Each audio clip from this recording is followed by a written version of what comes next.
Captain Vijayakanth அவர்கள் குறித்தான ஒரு காணொளியை தான் இன்றைய காணொளியாக நாம் காணவிருக்கின்றோம். உங்களுக்கு நம்ம கேப்டன் விஜயகாந்த் சார் அவர்களை மிகவும் பிடிக்கும் என்றால் நம்ம சேனலை மறக்காமல் சப்ஸ்கிரைப் செய்து வைத்து கொள்ளுங்கள், பெல் பட்டனை அழுத்துங்கள். வாருங்கள் காணொளிக்குள் செல்லலாம். கேப்டன் விஜயகாந்த் தமிழ்நாட்டில் இருக்கக்கூடிய திரை நடிகர்களில், திரை நட்சத்திரங்களில் இப்பொழுதும் அனைவராலும் போற்றத்தக்க, பாராட்டத்தக்க ஒரு நடிகர் இருந்திருக்கின்றார் என்றார். அது நம்ம கேப்டன் விஜயகாந்த் சார் அவர்கள்தான். ஏன் கேப்டன் விஜயகாந்த் என்ற பெயர் வந்தது என்ற பெயர் காரணம் உங்களுக்கு தெரியும். ஆனால் நிச்சயமாக அவர் எடுக்கும் ஒவ்வொரு துறையிலையும் தன்னையே கேப்டனாக முன்னிறுத்தி முழுமையாக தன்னுடைய வேலையை செய்வார். அப்படிதான் தமிழ்நாடு திரைப்பட உலகையும் ஒரு உச்சாணி கொம்புக்கு ஏற்றி நிறுத்தினார் என்பது அனைவராலும் மறக்க முடியாத ஒரு பேருண்மையாக இருக்கின்றது. அவருடைய நாட்களில்தான் தமிழ்நாடு திரைப்பட உலகம் செழிப்பாக வாழ்ந்தது என்று கூட கூறினால் அந்த வார்த்தை தகும். அவர் இருக்கும் பொழுது எத்தனையோ சேவைகளை தமிழ்நாட்டில் இருக்கக்கூடிய நடிகைகளுக்கும் மட்டுமல்லாது ஒட்டுமொத்த தமிழ்நாடு மக்களுக்கும் செய்திருக்கின்றார் என்பதுதான் நிதர்சனமான உண்மை. தற்பொழுது அவர் இல்லாத பொழுதும் அவருடைய திரைப்படத்தில் இருக்கக்கூடிய பாடல்களை எடுத்து வைத்து அதனூடாக மீண்டும் மீண்டும் கேப்டன் விஜயகாந்த் அவர்களை நினைவுபடுத்தி கொண்டிருக்கின்றார்கள் புதுமுக நடிகர்கள் அல்லது புதிய திரைப்படங்கள் என்று கூறினால் ஆம், அது பேருண்மையாக இருக்கின்றது.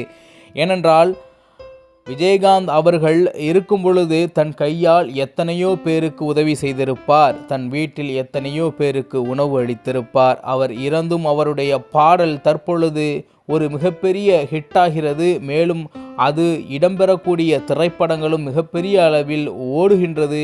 அந்த திரைப்படத்திற்கு முதலீடு செய்தவர்களும் நடிகர்களும், மேலும் அந்த திரைப்படத்தை நம்பி இருக்கக்கூடிய அந்த மக்களுக்கு அல்லது அந்த திரைப்படத்தில் நடித்த சிறு குறு நடிகர்களுக்கு, மேலும் டெக்னீசியன்களுக்கு என்று ஒட்டுமொத்தமாக அந்த திரைப்படத்தின் வருமானம் நம்ம விஜயகாந்த் கேப்டன் அவர்களால் கிடைக்கிறது இன்றும் என்றால் எப்படி நாம் மறுக்க முடியும் அந்த பேருண்மையை?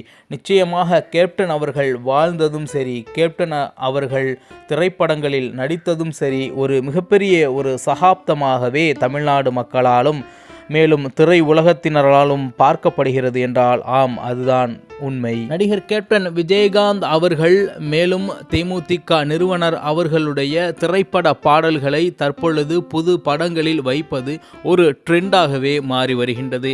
அவருடைய பாடலை பிறர் கேட்கும் பொழுது மிகவும் ஈர்க்கக்கூடியதாகவும் விஜயகாந்த் அவர்களை நினைவுபடுத்தக்கூடியதாகவும் இருப்பதால் அந்த திரைப்படங்களில் நடித்த நடிகைகளுக்கு மட்டுமல்லாது அந்த திரைப்படம் எடுத்த மொத்த டீமுக்கும் மிகப்பெரிய ஒரு பெருமை வந்து சேருகின்றது விஜயகாந்த் அவர்களால். மேலும் லாபம் வந்து சேருகின்றது நம்ம கேப்டன் விஜயகாந்த் அவர்களால். நிச்சயமாக இதை போன்று திரைப்பட பாடல்களை மீண்டும் மீண்டும் நம்ம கேப்டனை நினைவுபடுத்தக்கூடிய திரைப்பட பாடல்களை பல படங்களில் நாம் கேட்க வேண்டிய, பார்க்க வேண்டிய ஆவலில் காத்து கொண்டிருக்கின்றோம்.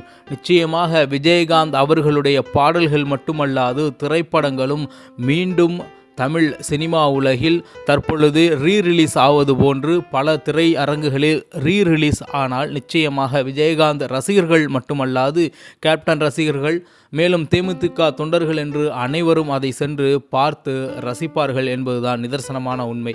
இதே போன்று காணொளிகளை நீங்கள் தொடர்ச்சியாக கேட்பதற்கு நம்ம தமிழா செய்திகள் சேனலை சப்ஸ்கிரைப் செய்து வைத்துக் கொள்ளுங்கள், பெல் பட்டனை அழுத்துங்கள். மீண்டும் இதை போன்று நல்லதொரு காணொளியில் உங்களை சந்திக்கின்றேன். அதுவரை உங்களிடமிருந்து விடைபெறுவது உங்கள் தமிழா செய்திகள். நன்றி, வணக்கம்.